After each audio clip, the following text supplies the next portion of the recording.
Replacing Miele refrigerator heater bank. Heater bank goes defective, causes a huge leak, everything freezes over, fan motor freezes over, nothing can work.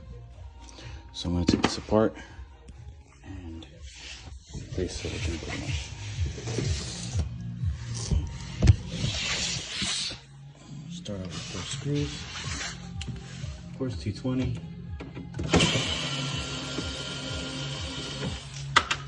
Make sure you get a drill, you'll never get by.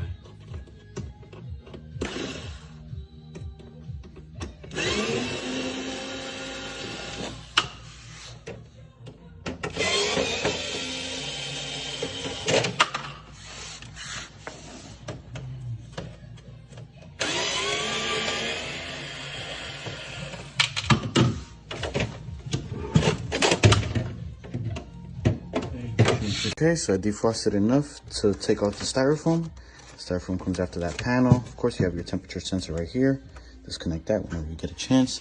We have your first evaporator heater right here. And then this is your drain heater. Of course, the drain line goes in there. What happens is the drain line, this heater goes bad. Okay, that's why take it apart.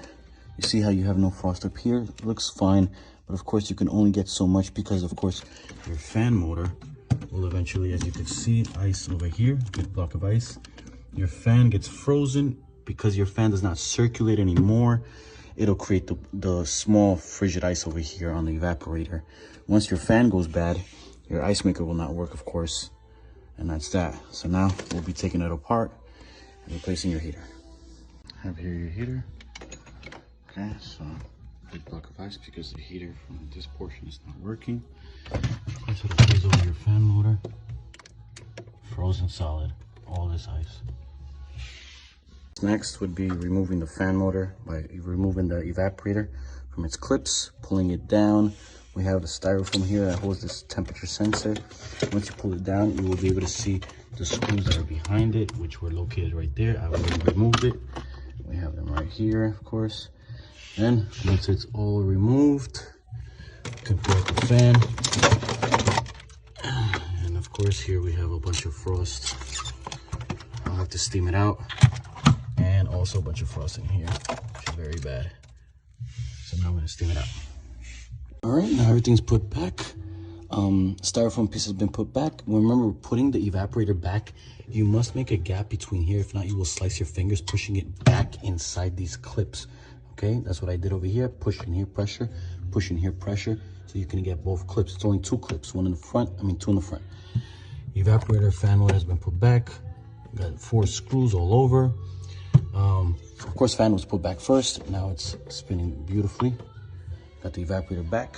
Now we got both heaters. We have the drain pan heater and then the drip heater. Of course, wraps around here. When putting back, you must line it up with all 4 right here. 1, 2, 3, 4. Okay, the clips must line in with these right here. Pretty much only one way. I'm gonna lay this down. Hopefully you can get a glimpse. I'm gonna put this one in. Okay, wrapping it up. Probably the hardest part of this is putting back the styrofoam because the styrofoam has no locks. It just slides in with pressure onto these clips. Don't forget to attach your wire, your temperature wire, before you put the styrofoam in. Connect the plug in, then push the styrofoam in. Be careful not breaking it. It does tend to break very easily. As you see, I put white tape on it. It's very easy to break. In most cases, you should just order one if you remember. If not, you can always tape it back together. It goes in flush. Wires are exposed, of course. That's how it goes. In different models, they have a little channel over here with the plug. Last panel. Oh, God. Let's see if I can do this with one hand. And I can't. Okay, let's just finish it off.